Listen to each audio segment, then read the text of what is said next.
And then in terms of HRT, Mm-hmm. when can people start it? Is it ever too late to start it? I know that's a question that people like to ask you. We'll always ask that question. And my personal opinion, it's not too late. The question about being too late is whether or not you can get benefit from a cardiovascular perspective. So we do know from studies that the earlier you start hormone therapy, and if you start hormone therapy within 10 years of menopause, you can decrease your risk of cardiovascular disease quite significantly. And that's where this idea of a 10-year window comes from. So if you start it within 10 years, you do have that protective benefit from a cardiovascular perspective. But if you start it later than 10 years, you might not have that same preventative benefit.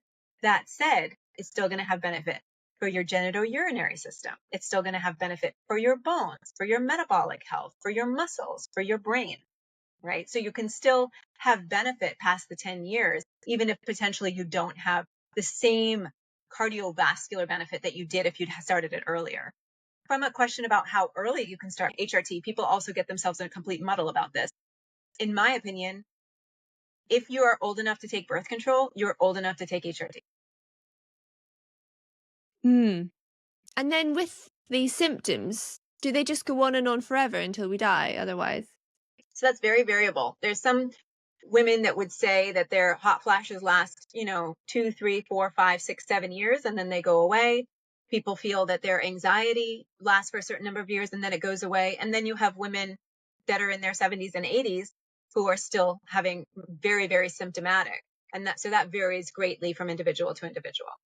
And when you have someone who's come to you and they're working with you, is it like a long-term thing that they're working with you? Like, are there stages that you kind of work through? Is there sort of that, maybe looking at lifestyle factors as well as, any medication that they might take? Or is it a case of you almost diagnose and fix their problem and they're off on their way? How does it kind of look in terms of like a long-term, I don't know if treatment plan is the right word, because that kind of suggests that they're really unwell and it's actually just something that women go through. But you know what I mean in terms of like working with you, how does that look?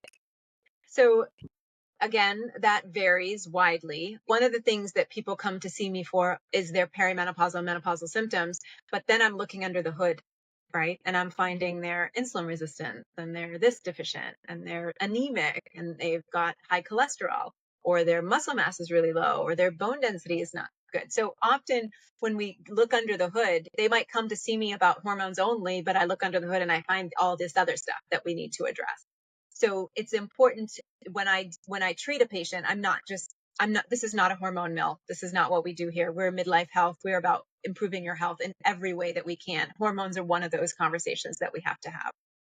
I do have women that come see me and they do like a 6-month package and we just get them kind of going and feeling better and then hand them off back to their primary care or their gynecologist, and that's fine. And then I have people that there's a lot of things up in the air. We're watching their bone density and we're watching their cardiovascular risk. And it's more of a long-term conversation that we're having and a more long-term treatment approach. And are there any common things that you do see when you look under the hood and you see all of these things? Are there commonalities of low bone density or cholesterol or anything? What are the sort of High trends? cholesterol? Yeah.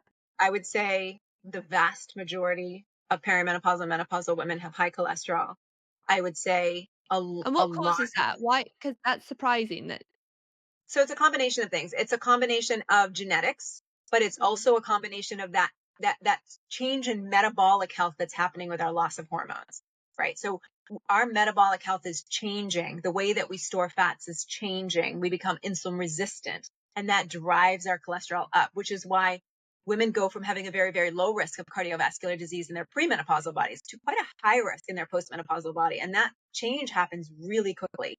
There's sort of an exponential increase around age 50, and it's because of hormones. And they've dubbed it the kind of metabolic syndrome of menopause, this metabolic change that happens in menopause.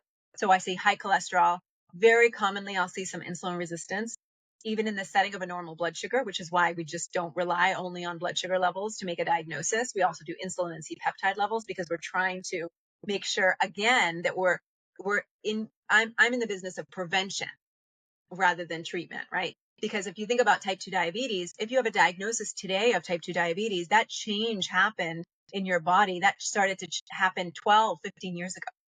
And if somebody had eyes on it 12, 15 years ago, they probably could have prevented your type 2 diabetes diagnosis now. And that's the goal, right? We're looking in more depth with a vision to prevent your chronic diseases from developing than not. But I would say high cholesterol and insulin resistance, very common.